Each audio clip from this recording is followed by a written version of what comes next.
Assalamualaikum warahmatullahi wabarakatuh. Salam sahabat Jundu Channel dimanapun berada. Alhamdulillah semoga senantiasa dirahmati oleh Allah Subhanahu wa Ta'ala. Kembali lagi bersama Ana Robi. Dalam kesempatan kali ini agak sedikit berbeda, karena pada tayangan ini Ana akan menceritakan sebuah serial kisah, yaitu bangkit dan runtuhnya Khilafah Utsmaniyah. Nah, mumpung masih baru ini, bagi para pecinta Turki, para pecinta sejarah Islam dan peradaban Islam tentunya yang kaya akan sejarah-sejarah Islam yang ada di Turki ini, jangan sampai ketinggalan serial ini. Mumpung masih awal, terus ikutin tayangan Jundu Channel ini. Mudah-mudahan jika banyak peminatnya dan banyak antusiasnya, Ana akan teruskan hingga sampai selesainya Khilafah Utsmaniyah ini.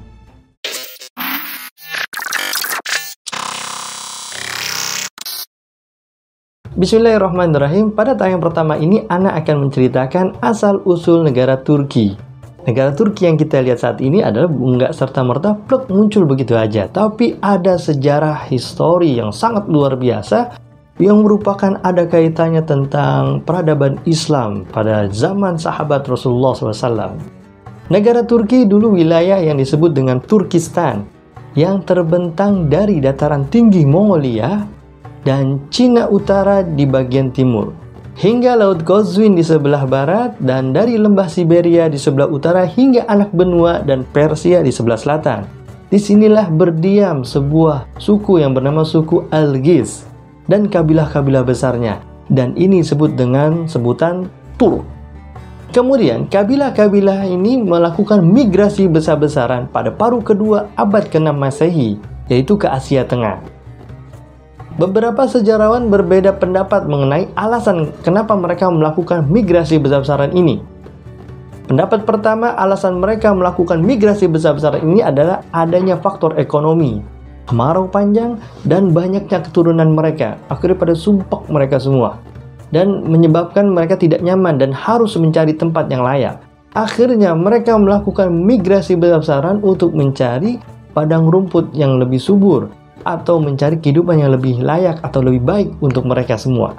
Sedangkan pendapat yang lain mengenai alasan kenapa mereka melakukan migrasi besar ini, karena adanya alasan faktor politik, yaitu adanya interferensi atau tekanan dari kabilah yang sangat besar kepada bangsa Turk ini, yaitu kabilah Mongolia. Jadi kabilah Mongolia ini melakukan tekanan-tekanan dan mengancam akan menyerang kabilah Turk ini. Sedangkan kabilah ini pada saat itu masih lemah, dan alhasil mereka menyelamatkan diri atau mencari perlindungan diri untuk semua kabilah-kabilah mereka semua. Akhirnya mereka melakukan migrasi besar-besaran untuk menyelamatkan diri dan mencari perlindungan dan tempat yang nyaman serta kehidupan yang layak buat mereka. Akhirnya mereka berjalan rame-rame dan bermigrasi untuk mencari tempat perlindungan atau mencari tempat yang layak buat mereka semua. Dan mereka berjalan ke arah bagian barat dan berhenti di Sungai Jaihun. Kemudian untuk beberapa lama ia tinggal di Tibristan dan Jurjan. Dengan demikian, mereka dekat dengan wilayah-wilayah kekuasaan Islam yang telah ditaklukkan oleh kaum muslimin setelah Perang Nawahan dan setelah jatuhnya pemerintahan Sasanid di Persia pada tahun 21 Hijriah atau 641 Masehi. Pada tahun 22 Hijriah atau 642 Masehi, tentara Islam bergerak menuju wilayah Bab untuk menaklukkannya. Nah, wilayah ini adalah wilayah di mana orang-orang Turki tinggal, yang dipimpin oleh raja yang bernama Shahribaraz. Pada saat itu, tentara Islam yang dipimpin oleh Abdurrahman bin Rabi'ah radhiyallahu an menuju wilayah tersebut dan bertemu dengan raja yang bernama Shahribaraz. Akhirnya, Raja Shahribaraz ini meminta perdamaian dan kesiapannya untuk bergabung dengan tentara Islam untuk memerangi Armenia. Kemudian, Abdurrahman bin Rabi'ah mengirimnya kepada Komandan Surakah bin Amr. Sebelumnya, Raja Shahribaraz ini sudah menemui Surakah bin Amr untuk meminta perdamaian dan kesiapannya bergabung dengan tentara Islam untuk memerangi Armenia. Akhirnya, Surakah bin Amr ini menulis surat untuk Sayyidina Umar bin Khattab radhiyallahu an tentang perihal masalah ini. Kemudian Sayyidina Umar bin Khattab radhiyallahu an menyetujuinya. Maka terjadilah perdamaian tanpa pertempuran. Jadi tentara Islam ini menaklukkan wilayah Bab ini, yang di sini adalah wilayah Turki ini, tidak ada pertempuran sama sekali, tidak ada pertumpahan darah, dan diterima dengan baik oleh Raja Shahribaraz dan orang-orang Turki lainnya. Akhirnya mereka berangkat bersama-sama menuju Armenia untuk membuka negeri itu dan menyebarkan Islam di sana. Luar biasa, Masya Allah. Setelah Armenia ditaklukkan, tentara Islam terus maju menuju wilayah timur laut Persia.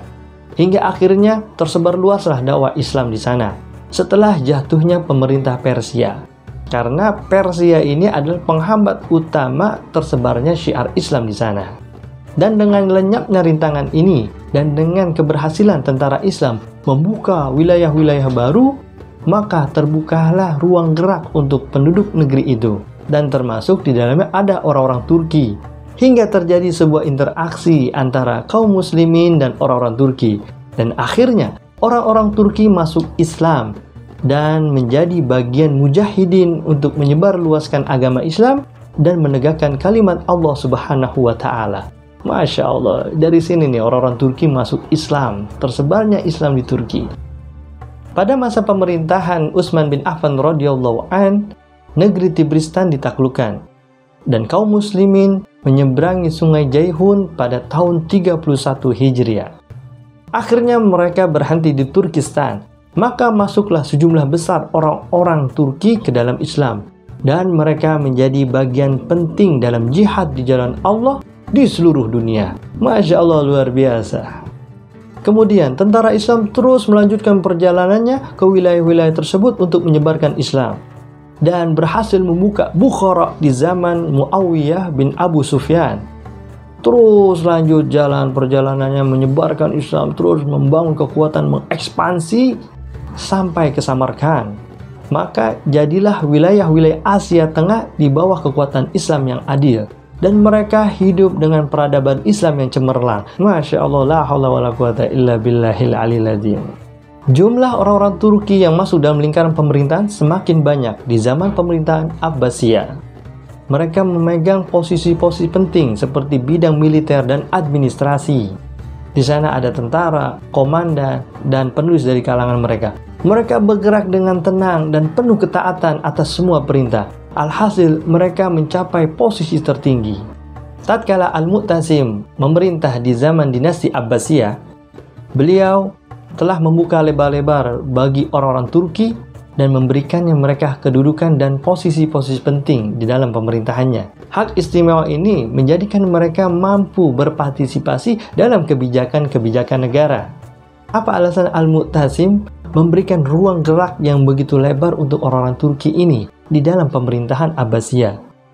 Ternyata kebijakan Al-Mu'tasim didasarkan pada kepentingan Al-Mu'tasim itu sendiri, yaitu untuk memangkas pengaruh orang-orang Persia yang mendominasi di bidang administrasi pemerintahan Abbasiyah sejak pemerintahan Al-Ma'mun. Jadi Al-Mu'tasim ini benar-benar pangkas habis nih, dipangkas habis orang-orang Persia di bidang administrasi khususnya. Perhatian Al-Mu'tasim yang berlebihan terhadap orang-orang Turki ternyata menimbulkan polemik di antara kalangan masyarakat, khususnya kalangan militer, yang membuat Al-Mu'tasim khawatir. Karena kekhawatiran ini, Al-Mu'tasim membangun sebuah kota baru yang bernama Samara, yang letaknya 124 km dari Baghdad, dan di sana mereka tinggal bersama pasukannya dan para pendukungnya. Demikian orang-orang Turki memulai sejarahnya dan memainkan peranan penting dalam sejarah Islam, hingga akhirnya mampu mendirikan sebuah pemerintahan Islam yang sangat besar yang kuat hubungannya dengan Khalifah Bani Abbas, yang kemudian dikenal dengan Kerajaan Saljuk. Demikian cerita asal mula negara Turki dan hubungannya dengan peradaban Islam. Seperti apa kelanjutannya? Tetap ikuti Jundu Channel ini dan jangan lupa like, share, komen, dan subscribe bagi yang belum. Seperti apa kelanjutannya tentu pasti lebih seru lagi, dan tentunya ada cerita tentang munculnya Kerajaan Saljuk. Tetap ikuti Jundu Channel ini. Ana Dairobi, salam Jundu Channel. Assalamualaikum warahmatullahi wabarakatuh.